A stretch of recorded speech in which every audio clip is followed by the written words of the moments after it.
주일 이제 이렇게 오늘 좋은 날인데 오늘 이 에베소서를 보게 되면 이제 이 가을날처럼 따뜻해지는 것을 우리가 느끼게 되는데 우리 하나님께서 여러분 한 사람 한 사람도 사랑하심으로 그 사랑이 여러분 가슴에 벅찰 수 있기를 주님의 이름으로 축원합니다.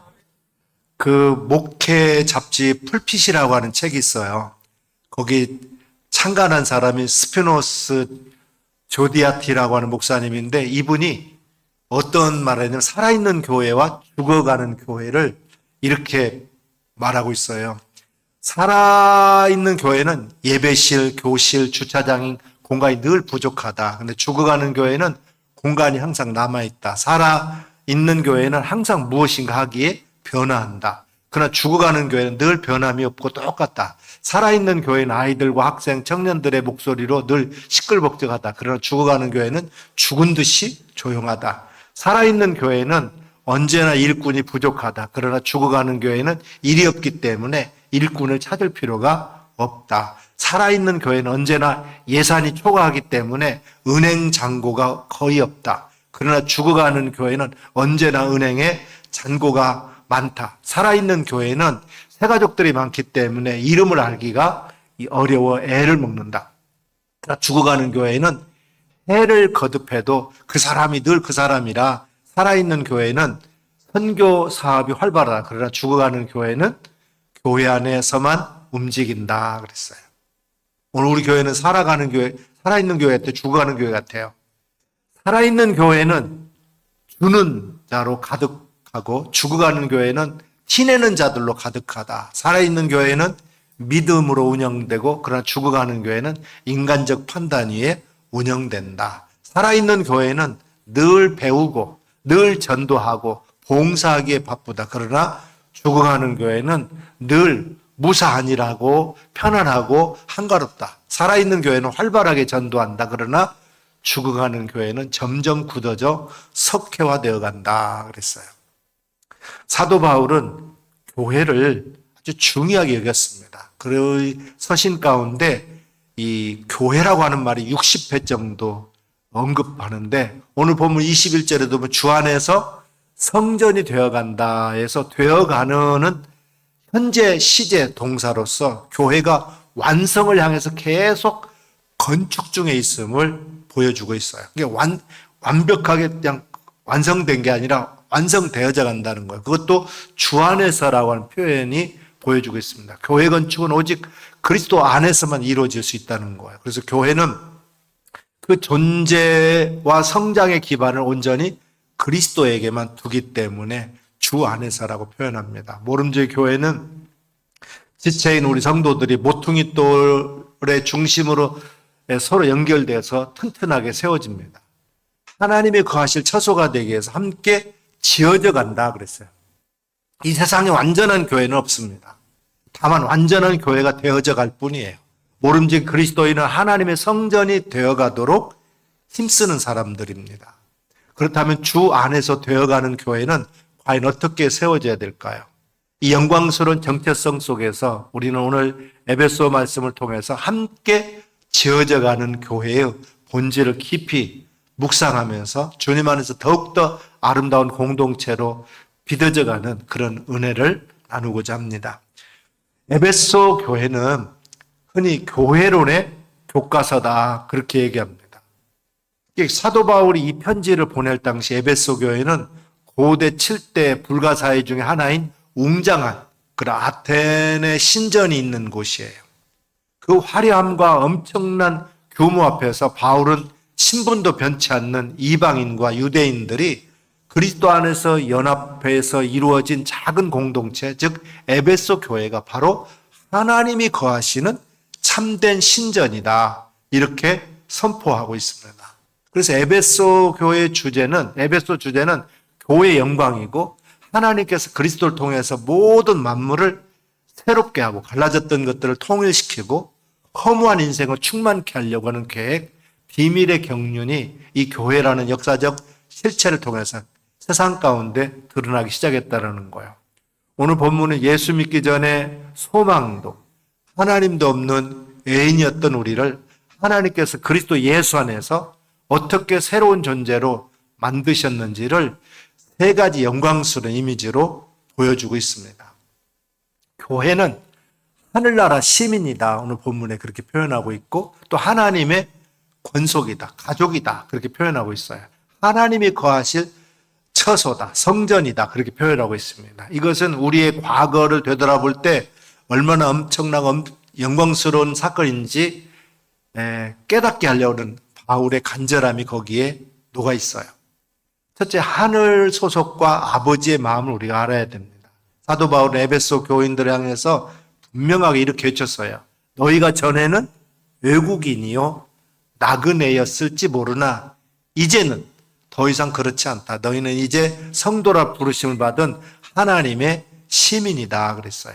시민과 외국인의 차이를 여러분 아십니까? 외국인은 법의 보호를 받을 수가 없어요. 로마 시민권이 찍힌 사람은 어느 곳을 가나 로마 정부로부터 보호를 받습니다. 오늘 우리 첫 번째 영광스러운 정체성은 뭐냐면 이제 우리는 하나님 나라 뭐다? 시민이다. 나아가서 하나님의 권속이다. 즉 하나님의 가족이다. 그런 뜻이에요. 교인은 그래서 한 가족입니다. 그러므로 교회 생활에서 무엇보다도 중요한 것이 교제예요. 일전에 토레 신부가 이런 말을 했어요.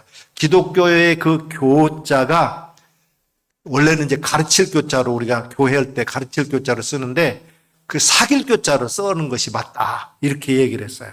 기독교와 교회의 본질에 오히려 그것이 가깝다는 거죠. 그래서 기독교는 사상을 배우는 종교가 아니라 가족이 되는 종교다.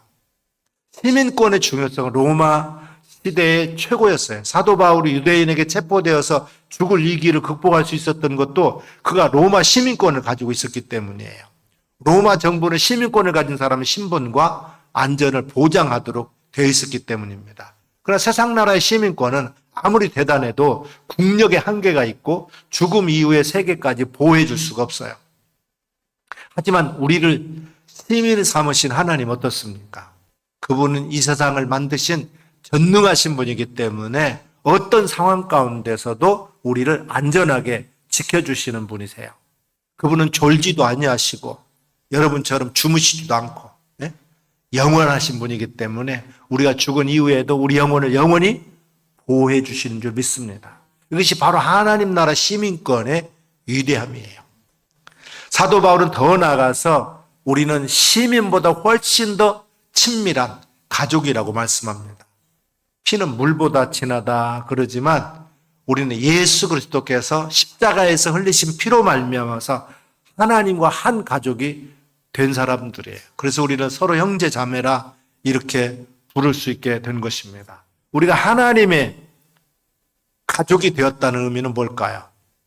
우리나라에서 가장 바쁜 분은 아마 대통령이나 대기업의 CEO일 거예요.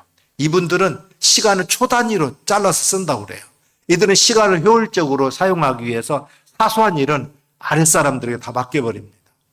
그러나 아무리 바쁜 사람이라 할지라도 자녀나 손자 앞에서는 어쩔 수가 없어요.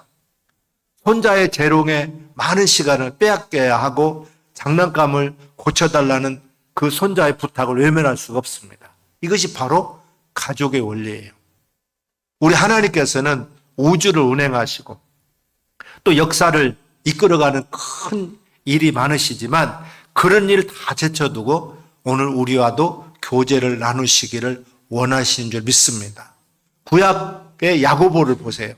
지극히 이기적인 야곱이라는 한 사람을 놓고 오랫동안 참고 실험합니다. 하나님께서 왜 그렇게 해요?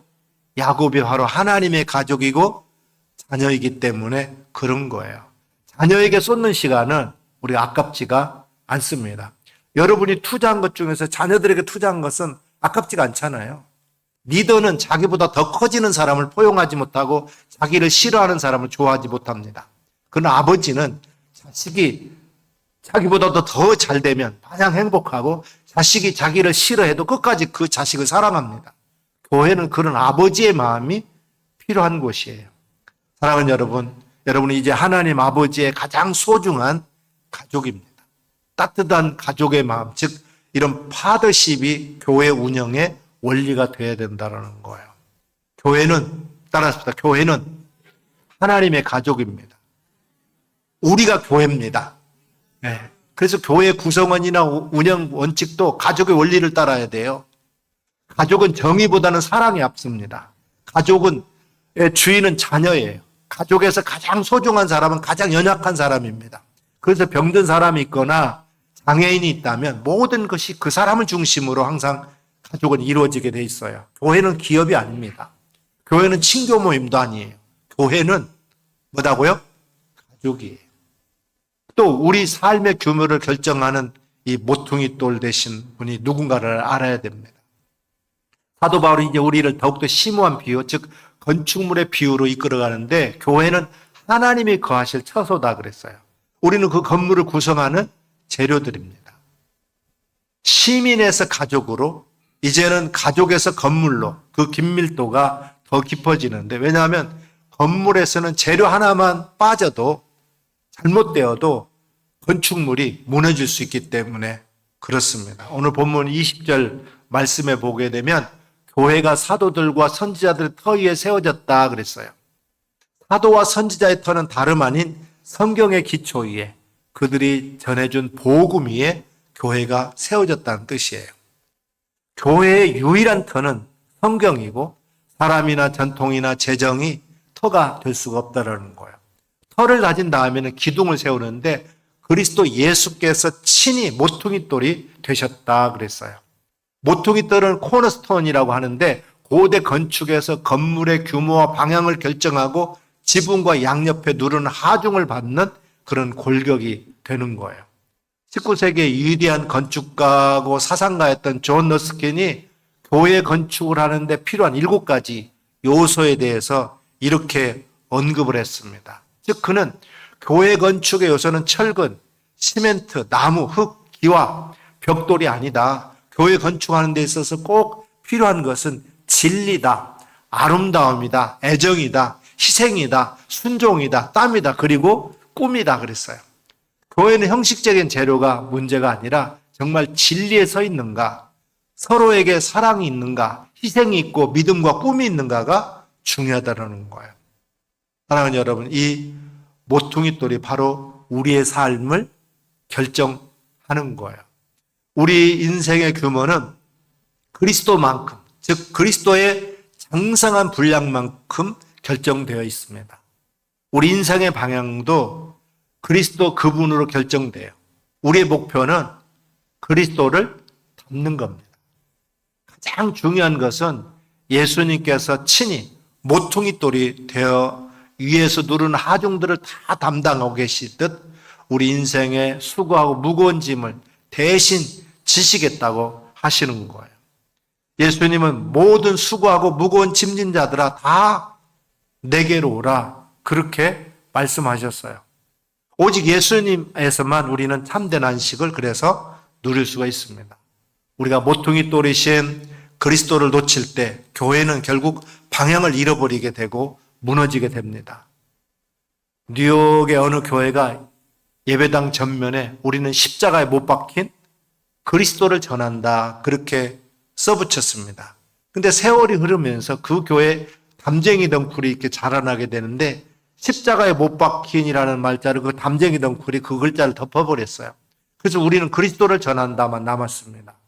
또다시 시간이 지나가지고 담쟁이가 그리스도라는 글자마저 이제 덮어버렸어요. 그래서 우리는 전한다라는 말만 덩그러니 남았다라는 거예요.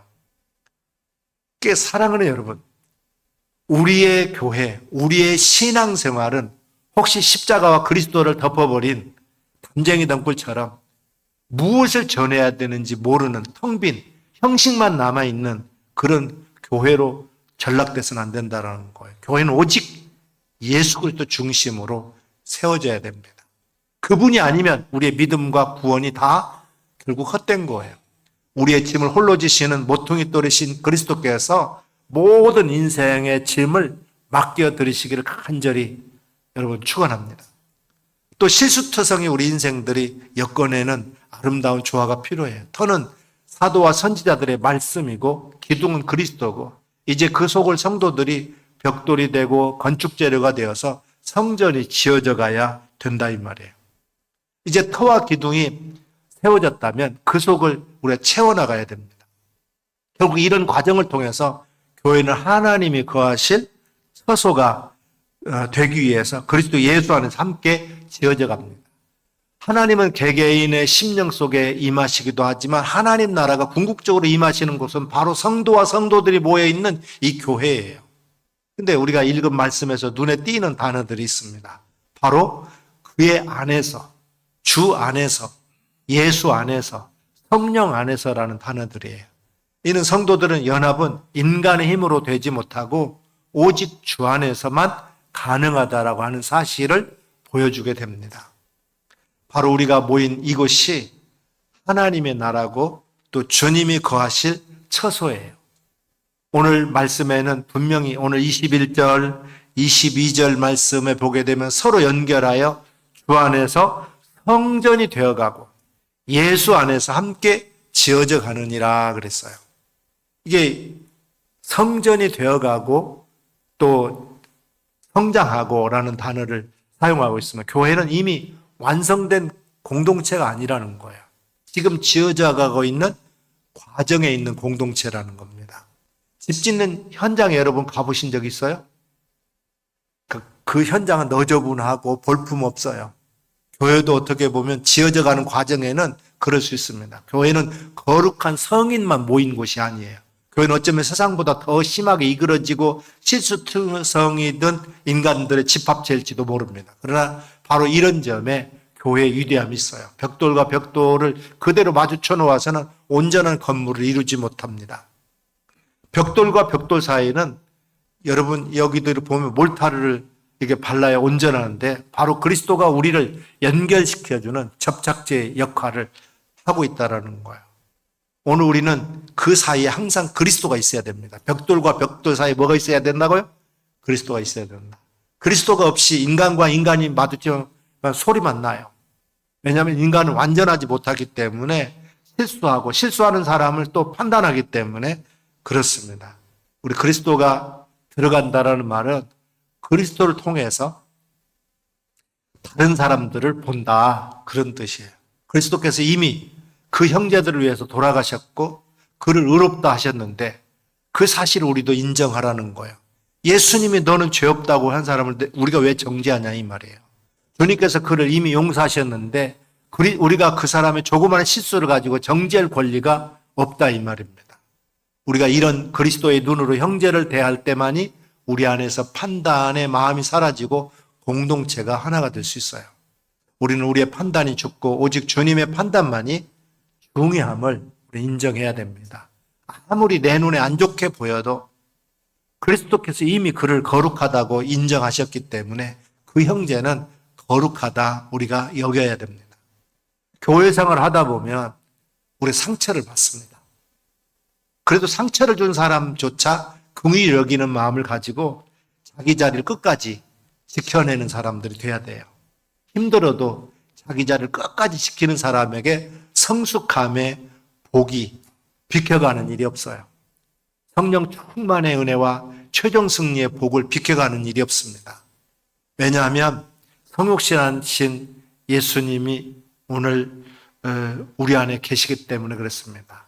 안나가 성경에 보면 안나라는 사람이 84년 동안 성전에 거할 때 예수님을 만나게 돼요. 하나님은 변함없이 교회를 사랑하는 자를 사랑합니다. 성경 말씀을 보면 하나님은 무수히 성전에서 복을 주시겠다 그랬어요. 하나님의 약속이에요. 이 약속의 말씀은 지금도 결코 변하지 않습니다. 앞으로도 변하지 않을 거예요. 우리는 형제를 사랑합니다. 왜 사랑합니까? 바로 나를 사랑하신 주님께서 그 형제도 사랑하셨기 때문이에요. 우리 형제를 용서합니다. 왜 그렇습니까? 나를 용서하신 주님께서 그 형제도 용서하셨기 때문이에요. 사랑을 쓰려거든 뭘로 써라? 연필로 써라. 왜? 그 주행가 있잖아요. 왜냐하면 사람이 실수가 많기 때문에 빨리 지우려면 연필로 써야 된다는 거야. 우리 인생은 평탄하고 완벽한 인생은 없습니다. 실수도 하고 보충하고 그럼 실수하고 또 보충하고 뒤돌아보면 또 구비구비 굴곡들이 우리 인생들은 있어요. 제가 우리 우림교회 교인들 보면 지금까지 평탄하게 아무 일 없이 살아온 사람은 아무도 없는 것 같아요. 뭔가 인생에 구비구비가 있어요. 그런데 바로 그것이 우리 인생을 아름답게 하는 걸 볼 수 있습니다. 교회도 마찬가지예요. 교회는 한 사람 한 사람이 완벽해져서 완벽해진 곳이 아닙니다. 교회는 어쩌면 세상보다도 아까도 얘기했지만 더 심하게 이그러지고 실수터성인 우리 인간의 집합체일 수도 있어요. 그러나 이런 실수인 인생들이 모여서 완전한 조화를 이룬다는 데에서 교회의 위대함이 있는 것입니다. 한 사람의 실수에 대해서 나무랄 것이 아니라 믿음에 선 사람이 그걸 보충해 주면 돼요. 이 부부도 어떻게 보면 사실은 너무나도 다른 사람이 같이 살고 있거든요. 근데 살다 보면 왜 이렇게 안 좋은 것만 보여요? 눈에 다 보이잖아요. 근데 그 안 좋은 거, 그 부족한 부분을 나보고 하나님이 채워주라고 짝대게 해주신 것을 여러분 믿으시기 바랍니다. 예? 그 사람에게 그것이 부족하기 때문에 나를 붙여준 거지. 그 사람이 완벽하다면 나 같은 사람 필요 없는 거죠. 저도 매일 콩을 먹는데 이거 왜 하느냐. 근데 그거 내가 못하니까 그거 잘하는 사람 옆에다 붙여준 거잖아요. 그런 줄 믿으시기 바랍니다. 또 그거 못하면 또 상대방도 똑같은 거죠. 서로 부족한 것들을 내가 채워주는 게 부부이듯이 우리 교회도 가족이기 때문에 서로 부족한 것들을 서로 채워주면 돼요. 다른 사람의 아픔을 자신의 기쁨으로 보충해주고 다른 사람 단점을 자기의 장점으로 보충해주고 그래서 교회가 하나 되고 단단히 연합되는 것입니다. 건축자에게는 버린 돌이 없다 그랬어요. 모난 돌은 모난 대로, 부드러운 돌은 부드러운 대로 그렇게 다 사용합니다. 사랑하는 여러분, 우리의 위대함은 지금 완벽하다는 데 있지 않고 과거보다는 현재가 조금 낫고 현재보다는 앞으로 미래가 더 나을 것이라는 그런 확신이 우리에게 있어요.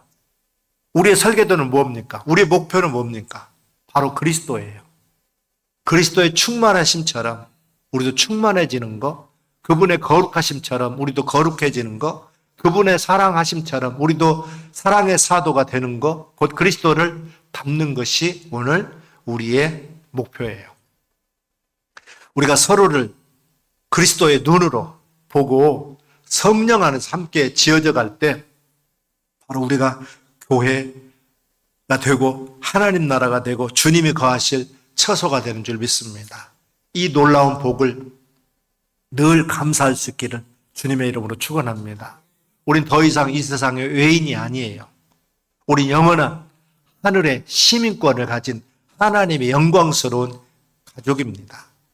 우리는 그리스도께서 친히 모퉁이 돌이 되시는 견고한 터 위에 하나님이 거하실 처소로 지금 빚어져 가고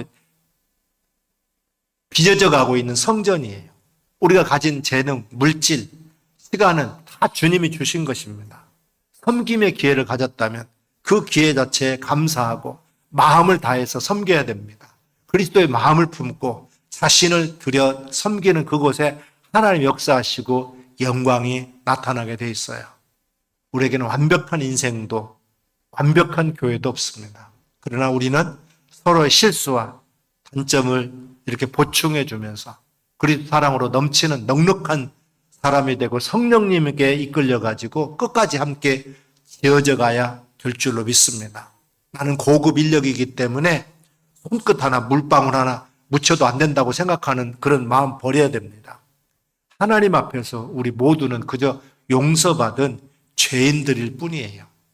주님 대하듯 서로를 품고 힘들어도 자기 자리를 끝까지 책임지고 함께 지어져가는 교회의 영광을 세상에 드러내는 우리 복된 성도님들이 다 되시기를 주님의 이름으로 축원합니다.